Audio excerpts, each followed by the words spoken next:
আমরা তাহলে C major স্কেলের ওপেন শেপ বাজাবো, ঠিক আছে। তাহলে সা কোথায়, 5 নাম্বার স্ট্রিং, আমি যখন বলবো তারপরে বাজাবে, হ্যাঁ।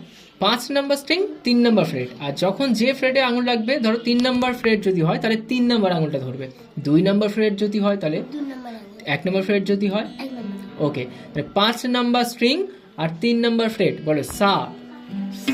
এবার রে কোনটা হবে, 4 নাম্বার স্ট্রিং ওপেন রে। এবার গা হবে 4 number string 2 number freight, 3 number freight হচ্ছে মা হবে একই স্ট্রিং এ। তারপরে পা কোনটা হবে, 3 নাম্বার স্ট্রিং ওপেন পা, 3 নাম্বার স্ট্রিং 2 নাম্বার ফ্রেট ধা, 2 নাম্বার স্ট্রিং ওপেন হচ্ছে পা নি, আর 2 নাম্বার স্ট্রিং 1 নাম্বার ফ্রেট হচ্ছে সা। হ্যাঁ, এবার তুমি অল্টারনেট পিকিং করবে, কিন্তু ধরো প্রথমটা যদি ডাউন করো তারপরটা কিন্তু আপ করতে হবে, ওকে। তাহলে এখানে হবে, এবারে ফিরে যাও সা সা, এবারে নি ওপেন 2 নম্বর স্ট্রিং, নি ওপেন 2 নম্বর স্ট্রিং নি, হ্যাঁ যেমন গিয়েছিল তেমনি ফিরে যেতে হবে। তো এবার ধা কোনটা হবে, 3 নম্বর স্ট্রিং 2 নম্বর ফ্রেট ধা, 2 নম্বর হ্যাঁ ফ্রেট 3 নম্বর স্ট্রিং ধা, হ্যাঁ।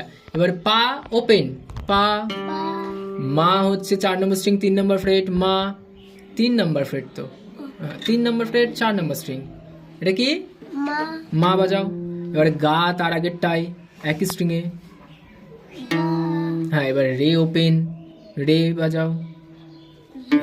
এবার হচ্ছে সা সা, হ্যাঁ। এইভাবে তাহলে প্র্যাকটিস করতে হবে সি মেজর স্কেলের ওপেন শেপ, ঠিক আছে।